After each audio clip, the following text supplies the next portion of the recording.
السلام علیکم۔ آج ہم اس ویڈیو میں مرزا فرحت اللہ بیگ کا مضمون ہم اور ہمارا امتحان کے حوالے سے بات کریں گے۔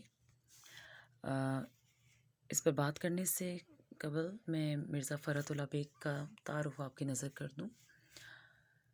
اردو کے ممتاز مزاح نگار مرزا فرحت اللہ بیگ ستمبر 1883 میں دہلی کے محلہ چوڑی والا میں پیدا ہوئے۔ والد کا نام مرزا حشمت اللہ بیگ تھا۔ ابتدائی تعلیم گورنمنٹ ہائی اسکول دہلی میں حاصل کی۔ بی اے کی ڈگری حاصل کرنے کے بعد حیدرآباد دکن میں ملازمت اختیار کر لی اور وہاں مختلف عدالتی عہدوں پر فائز رہے۔ آخر میں مددگار یعنی معاون ہوم سیکرٹری ہو گئے اور اسی عہدے سے سبکدوش ہوئے۔ حیدرآباد کی ادبی صحبتوں نے مرزا میں ادبی ذوق کو جلا بخشی۔ یہ انہی صحبتوں کا اثر تھا کہ ان کا شوخ قلم مزاح نگاری میں جولانیاں دکھانے لگا۔ فرحت اللہ بیگ کا سب سے پہلا مضمون عصمت بیگ کے فرضی نام سے شائع ہونے والے رسالے افادہ میں چھپا۔ اس کا عنوان ہم اور ہمارا امتحان تھا۔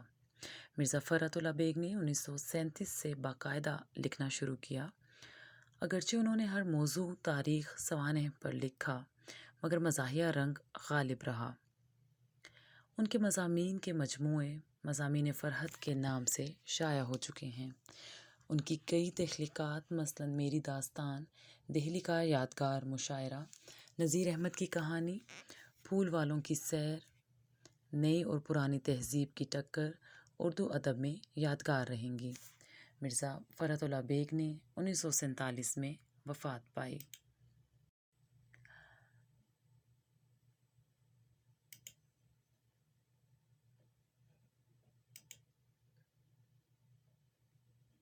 اب ان کے طرز تحریر کی نمایاں خصوصیات کے حوالے سے بات کرتے چلیں۔ مزاح نگار کی حیثیت سے مرزا فرحت اللہ بیگ کا ایک خاص مقام ہے۔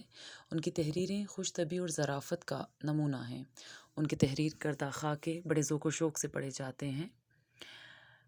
یہ خاکے اردو ادب میں بلند مقام رکھتے ہیں۔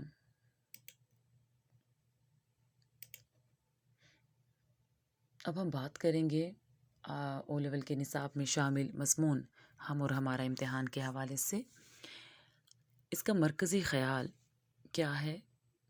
اردو کے ممتاز مزاح نگار مرزا فرحت اللہ بیگ اپنے مضمون میں بیان کرتے ہیں کہ امتحان میں کامیابی کے لیے محنت کی شدید ضرورت ہوتی ہے، اور جو طالب علم محنت اور دل جمی سے امتحان کی تیاری نہیں کرتے یا آسان اور ناجائز ذرائع استعمال کر کے کامیابی حاصل کرنا چاہتے ہیں، وہ ہمیشہ ناکام ہوتے ہیں۔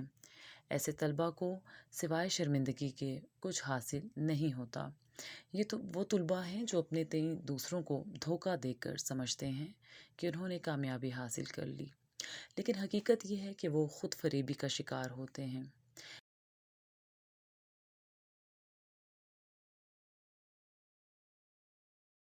ایسے طلباء کتابوں کو طاق میں رکھ کر ناکام اور نامراد ٹھہرتے ہیں۔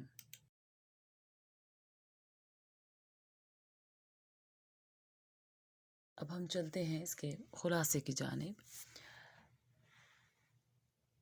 اردو کے ممتاز مزاح نگار مرزا فرحت اللہ بیگ کا یہ مضمون ان کے مجموعے مضامین فرحت سے لیا گیا ہے۔ اس میں انہوں نے یہ واضح کیا ہے کہ امتحان میں کامیابی کے لیے اولین شرط محنت اور خوش قسمتی ہوتی ہے۔ مضمون کے مطابق مصنف امتحان سے گھبرانے کے بجائے امتحان میں گھبرانے والوں پر ہنستا ہے۔ وہ پڑھائی پر توجہ دینے کی بجائے امتحانی کمرے میں امداد غیبی کا منتظر رہتا ہے۔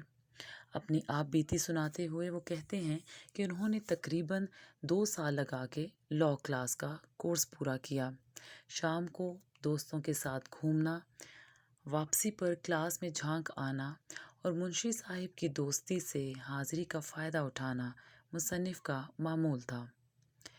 گھر والوں نے امتحان کی تیاری کے لیے الگ کمرے کا انتظام بھی کر دیا، مگر مصنف نے یہ کیا کہ کمرے کے شیشوں پر کاغذ چپکا دیا اور گھر والوں پر یہ ظاہر کیا کہ وہ پڑھائی میں مصروف ہے، جبکہ 7 بجے سے ہی میٹھی نیند کے مزے لیتا اور سکون سے صبح 9 بجے اٹھتا۔ کوئی بلاتا بھی تو پڑھائی میں خلل پڑنے کا سوچ کر خاموش رہتا۔ سیدھے سادے والدین نے کئی مرتبہ کہا کہ اتنی محنت نہ کیا کرو، لیکن مصنف یہی کہتا کہ ذاتی محنت سے امتحان میں کامیابی ملتی ہے۔ امتحان کے دن قریب آئے تو گھر والوں کو پہلے سے کہہ دیا کہ امتحان کے لیے میری تیاری مکمل نہیں۔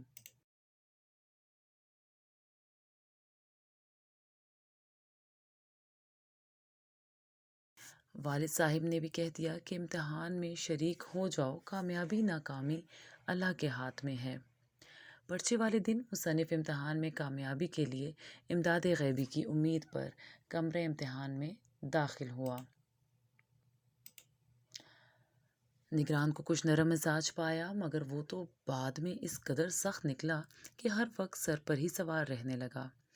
دائیں بائیں دیکھنے پر بھی فوراً آواز آتی کہ اپنے پرچوں پر نظر رکھیں۔ مصنف تو یہ بھی نہ جانتا تھا کہ پرچہ کس مضمون کا ہے۔ گارڈ صاحب نے رہنمائی فرما دی کہ پرچہ اصول قانون کا ہے۔ چنانچہ زوردار طریقے سے لکھتا رہا۔ اب روزانہ یہ معمول کہ والد صاحب کو پرچے کے مشکل ہونے کی شکایت کرتا۔ خدا خدا کر کے امتحان ختم ہوئے تو والد صاحب سے مصنف نے پاس ہونے کے لیے سفارش کرانے کی کوشش کی، مگر اس میں بھی ناکامی ہوئی۔ نتیجہ آیا تو سوائے ایک پرچے میں 2 نمبر لینے کے باقی تمام پرچوں میں 0 نمبر ہی لیے۔ والد صاحب اور تمام دوستوں کا خیال تھا کہ کسی چپڑاسی نے پرچے تبدیل کر دیے ہیں، کیونکہ یہ تو ہو ہی نہیں سکتا کہ مسلسل 3 گھنٹے لکھنے والے کو 0 نمبر دیے جائیں۔ سب نے ہی نگران اور ممتحن کو برا بھلا کہا اور مصنف کو تسلی دی کہ اس سال نہیں تو اگلے سال سے ہی۔ آخر بے ایمانی کب تک چلے گی؟ ادھر مصنف خوش تھا کہ چلو 1 سال اور فرصت سے گزارنے کا موقع مل گیا۔ دراصل اس مضمون میں مرزا فرحت اللہ بیگ ان طلبہ و طالبات کو تنقید کا نشانہ بنا رہے ہیں جو امتحان میں بڑے جوش و خروش سے شریک تو ہو جاتے ہیں، لیکن پڑھائی سے بہت دور بھاگتے ہیں۔